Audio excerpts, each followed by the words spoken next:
绝对想不到，这是一部近年来最爽的复仇佳作，却也是可以和穿 Prada 女王媲美的时尚大片。影片以其华丽的服装设计、荒诞不经的幽默感和酣畅淋漓的复仇结局，在全球范围内获得了极高的评价。而演员凯特·温斯莱特更是贡献了教科书级别的表演，她将一个背负着沉重过往却集优雅、坚韧与疯狂于一身的复仇女神形象刻画得入木三分。那么现在就让我们深度挖掘一个镇民口中的杀人凶手是如何通过时尚和性感成了审判全镇罪恶的唯一正义，又是通过怎样的智慧将那些曾经鄙夷他的恶人们变成了舞台上最华丽却也最可悲的提线木偶。下面就让我们一起走进这部交织着时尚、复仇与人性救赎的影片。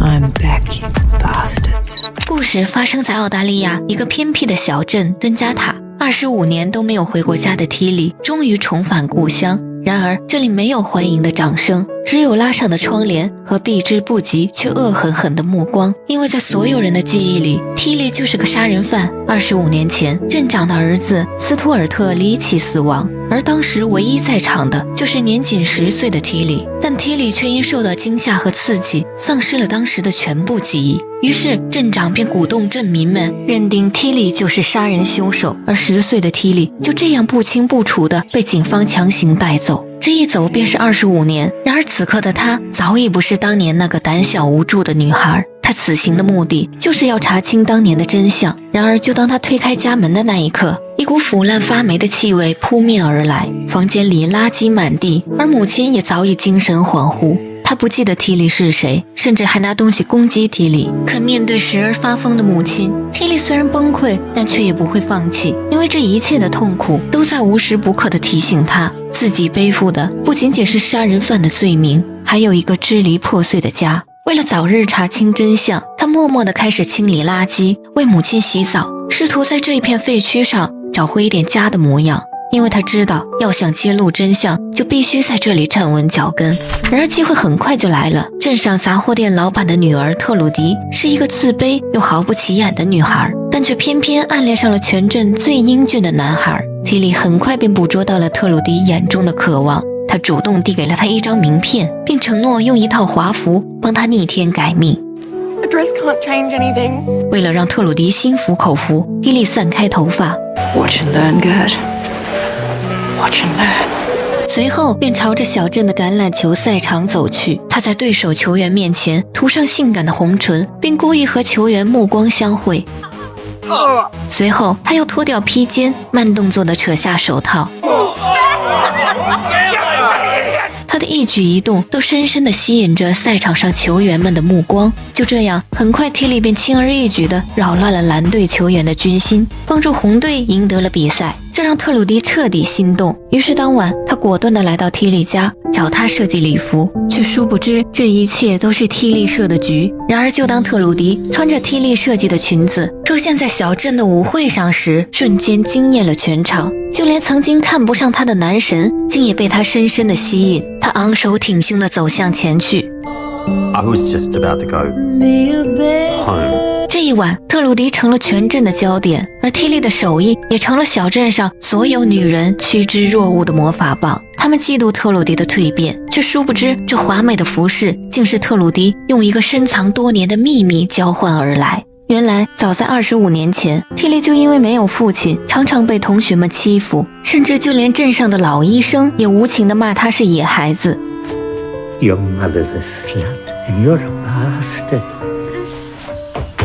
但更为过分的是，镇长的儿子斯图尔特竟总是向老师诬陷提里，老师更是不分青红皂白，放纵斯图尔特对提里的霸凌。这天，为了躲避同学们的攻击，提里战战兢兢地躲在了高处。然而特鲁迪不但没有帮助他，甚至还向斯图尔特告了密，这也导致提里刚爬下来就被斯图尔特抓到了偏僻的角落。但更为可怕的是，目睹一切的老师竟选择视而不见。但后来发生了什么，提里已经想不起来了。他只记得当晚斯图尔特死在了他的面前，而他却被冠上了凶手的罪名。想到这里，提里想调查出真相的决心便更为坚定。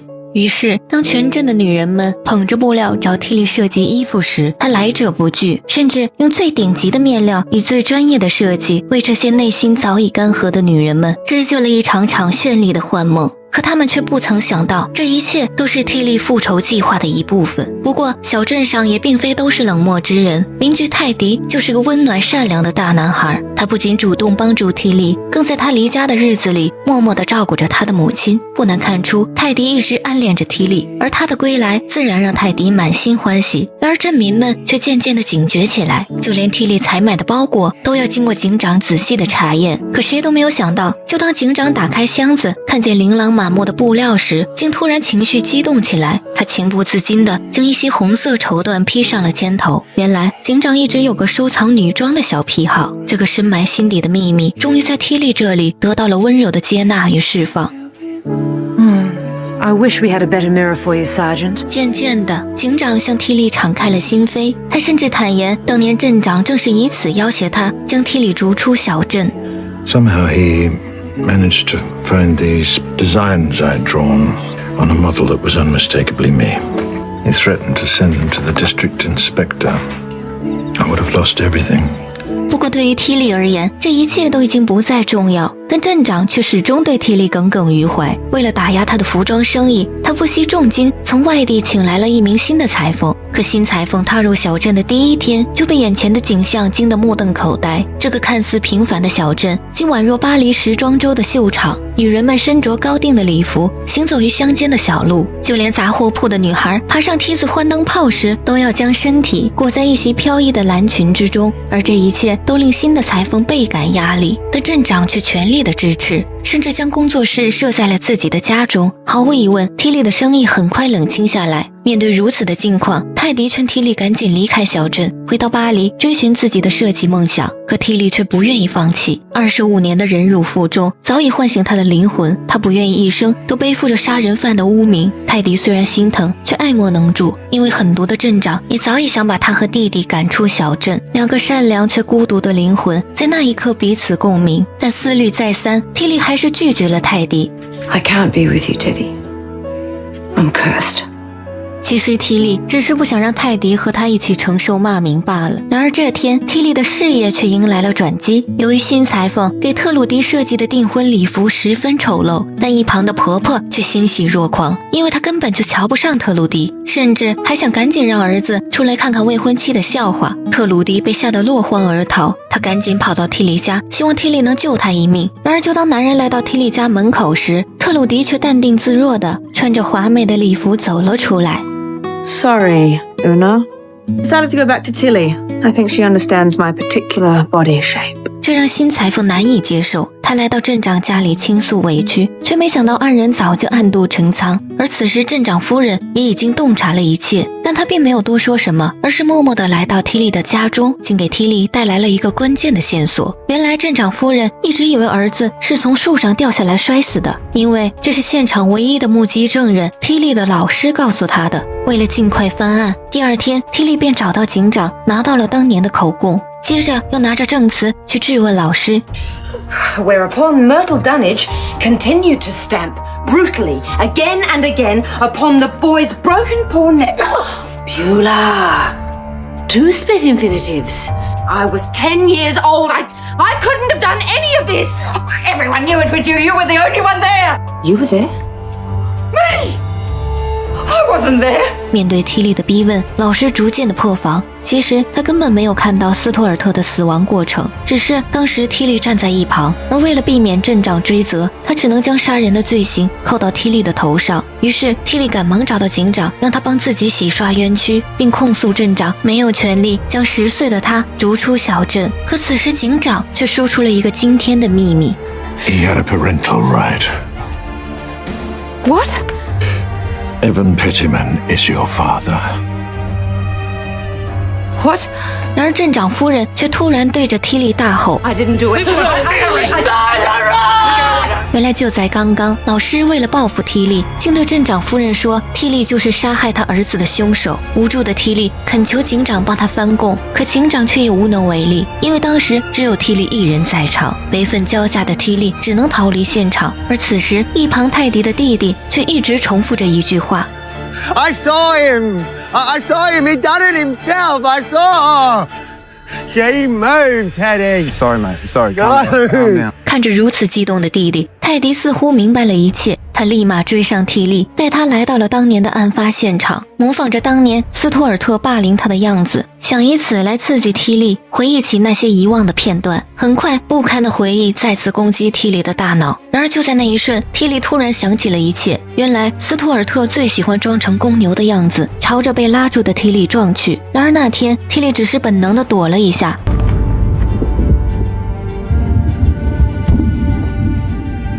而这一切其实早已被泰迪那脑瘫的弟弟望见。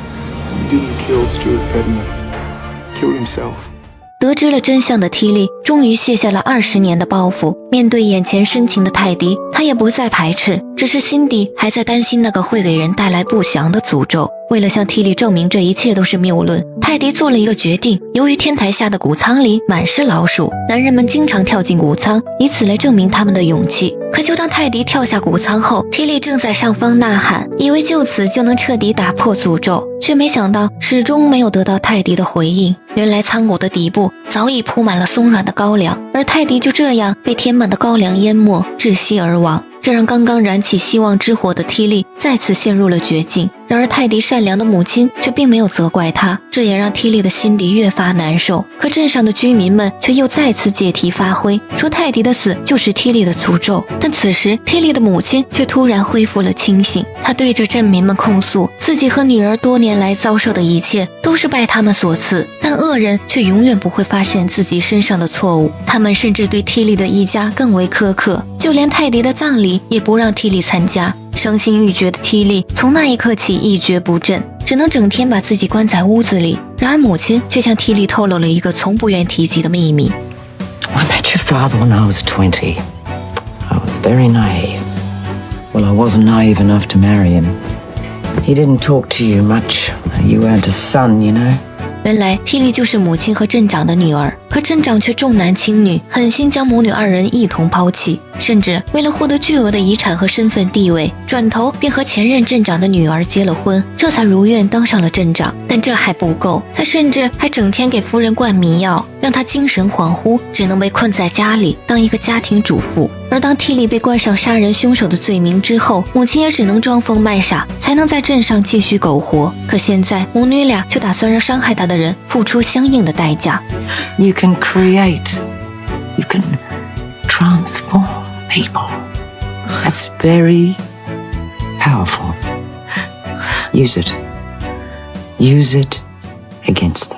于是第二天，母亲找到了老医生的妻子，想让这个老妇人替他给隔壁的小镇寄一封信，而她也是目前镇上唯一一个愿意相信他们的人了。但她却也是个可怜的女人，由于老医生长期的家暴，给她带来了无尽的痛苦，可老医生却不给她开任何的止痛药物。但为了帮助老妇人缓解痛苦，母亲却给她做了一块掺有大麻的蛋糕。可谁知就在母亲回家的路上，竟突发中风晕倒了，而目睹了一切的镇长竟用报纸挡住了眼睛。然而由于耽误了最佳的治疗时间，很快母亲便遗憾离世，却殊不知这一切的复仇计划才刚刚开始。另一边，老医生由于常年的脊柱疾病，一旦走起路来便无法自己停下，一般都是由妻子用力地挡住他。可这天，由于老妇人吃了太多掺有大麻的蛋糕，她没能将老医生及时拦下，而老医生也因此一头栽进了河里，当场毙命。但很快，老医生的助手便在蛋糕里发现了大麻，于是怀疑缇莉为了报复，才故意在蛋糕上做了手脚。他本想再次将矛头指向缇莉，却没想到这一次，警长却为缇莉揽下了罪名。Tilly, it seems fate has caught up with me at last. But you didn't do anything. Yes, I did. To you, 25 years ago.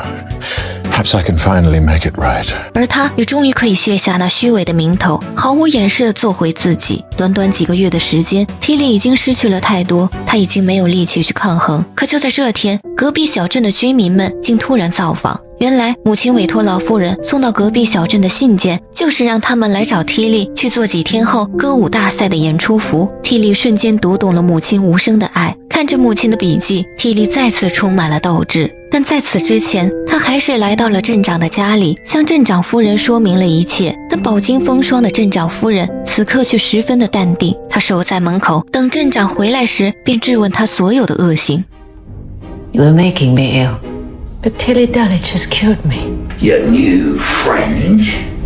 She murdered Stuart. You mean Tilly? Your daughter murdered your son? You're a monster! Oh, down, Mary. Oh, fight. I want a bloody headache, bitch. You stole all my money! You're unstable. You're drug dependent. The doctor knows all about you. 面对镇长嚣张的气焰，夫人竟拿出早已准备好的工具，割破了镇长腿上的大动脉。然而此刻的他还真的应该感谢镇长，因为长期精神类药物的控制，让神经麻痹的他摆脱了一切。他就这样用类似的方式把镇长关在屋子里，自生自灭。而另一边的镇民们也早已盛装打扮，准备参加镇上的歌舞大赛。但等他们到了赛场，才发现隔壁小镇女人们的礼服竟是如此的独特完美。他们知道自己肯定输定了，却殊不知此时的缇莉正在谋划着更大的计划。他将满满的一桶汽油倒在了房子里，随后淡定地打开打火机，竟直接朝着房间扔了过去。但这还不够，他将早已准备好的一卷红色布料从山顶的家中一路铺到了山脚下，仿佛一条通往地狱的红毯。火焰瞬间升腾而起，大火吞噬了杂货店，烧毁了老医生的房子，点燃了镇长的豪宅。一座座建筑在烈火中坍塌，那些华丽的服装，那些丑陋的秘密，那些刻骨的仇恨，全都在这熊熊烈焰中化为灰烬。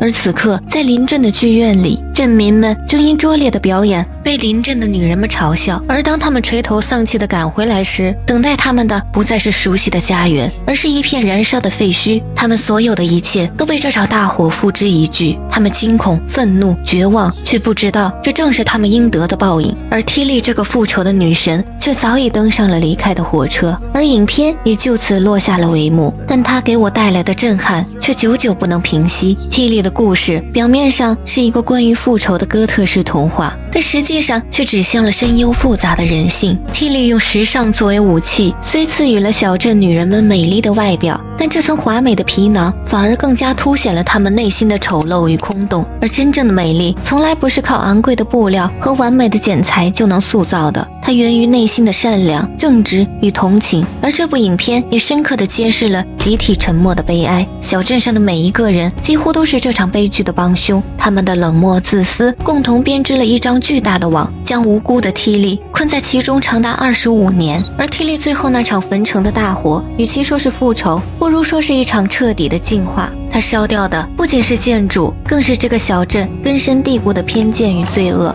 其实回顾缇莉的一生是多么的不幸啊！她童年被冤枉，青年被放逐，爱情被诅咒夺走，亲情也姗姗来迟。可她却又是强大的，她从未放弃过追寻真相，也从未丧失反抗的勇气。她用自己的方式向这个不公的世界宣告：你可以伤害我，但你永远无法打败我。或许人真正的强大，不是在顺境中保持优雅，而是在逆境中依然有能力拿起针线，为自己缝制一件最坚硬的铠甲，然后用最决绝的方式与过去的自己和解。然而以上只是我对这部影片的理解，如果你还有不同的看法，欢迎在评论区讨论哦。如果你还有想看的电影，也可以一起打在评论区。我们下期再见，拜拜。